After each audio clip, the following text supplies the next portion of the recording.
For Calgary Mackay Nose Hill. Thank you, Madam Speaker. This morning I rise to speak to Bill 24, an act to strengthen gay-straight alliances.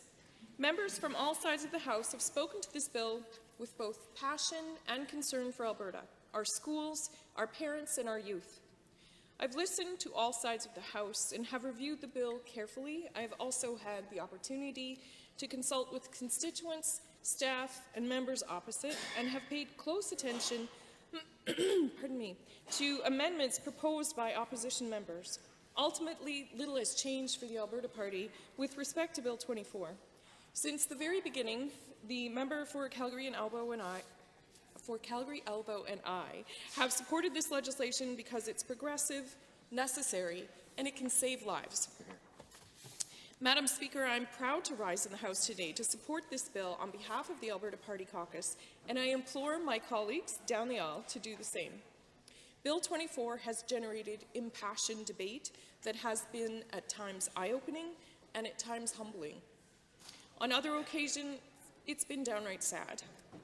While the Alberta Party, the Liberals and the NDP recognize that this bill is about the safety of kids and teens, the UCP's position centres on the preference and desires of parents, as if they are the ones who have to show up at school as gay teenagers and deal with mockery and belittling from their peers. This has been a consistent hole in the UCP case, Madam Speaker.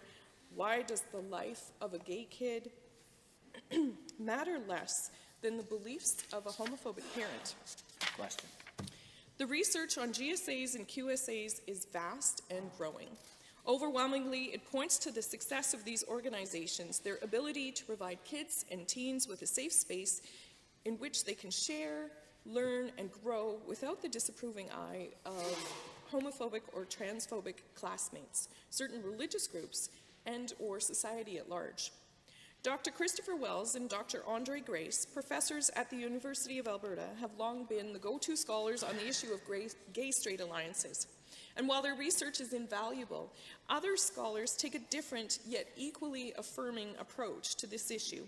In her article published in the Journal of Homosexuality in 2014, Meredith G.F. Morthen argues that GSAs aren't just beneficial for LGBTQ students, but transformative for other students who merely attended a school where one was present.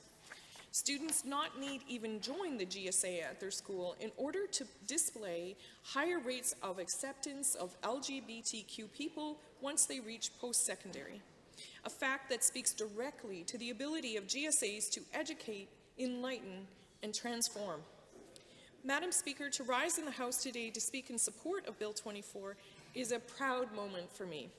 And it is one that I'm sure many Albertans cherish inside and outside the LGBT community. In fact, it's rare that we stand up for LGBTQ people in Alberta. Historically, the provincial government has actually stood in the way of progress. In 1991, when Delwyn Vreend was fired from King's College in Edmonton for being gay, the Alberta Human Rights Commission refused to recognize sexual orientation as protected grounds for discrimination.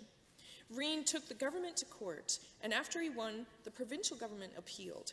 Vreend took his case all the way to the Supreme Court of Canada and ultimately won in a landmark case known as Vreend versus Alberta, or simply the Vreend decision. While we salute courageous figures like Delwyn Vreend in the House today, we must also acknowledge the rarity of passing legislation in support of LGBTQ people. In years past, we have left them to fight for themselves in the courtroom, afraid to offend social conservatives who would sooner see gay people back in the closet. No more, Madam Speaker. No more will Alberta put human rights on the back burner, and no more will we allow pernicious stereotypes about the social values of Albertans to perpetuate. Madam Speaker, the last time I rose to speak about Bill 24, I spoke about kindness. And just to reiterate, this is ultimately what Bill 24 is about. However, it's about something else too, progress. Not just progress for queer people, but for their friends, families, allies, and classmates.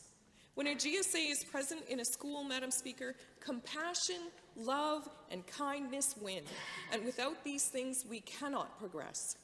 GSAs and the autonomy and confidentiality they provide are a huge step forward for Alberta youth and the cornerstone of a happy and healthy school. It's time we acknowledge GSAs for what they are, Madam Speaker, crucial networks of support that deserve respect, autonomy, and the ability to blossom. Back to the issue of parents. They've come up a lot during these debates, and rightfully so. They are the people that love and care for our students in ways that we cannot describe. However, Madam Speaker, I do not agree with the narrative of parenthood that the UCP Caucus has constructed for us. In their view, parents are omniscient and universally kind figures who are being denied access to their kids' lives and information because of GSAs. As we approach voting on this legislation, I ask that we not think of the homophobic parents who disagree with GSAs and their message, but the parents of gay kids and teens who sleep a little bit better knowing that their kids go to school with a safe space that respects their lives, their sexualities, and their privacy.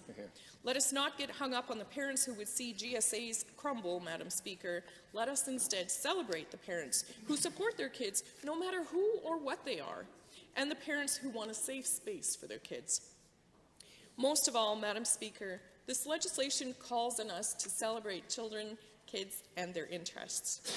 It calls on us to recognize them as needing decency, privacy, and respect, as being diverse beings who just want to be safe. That's why I'm supporting this bill and why I believe my colleagues should as well. Thank you.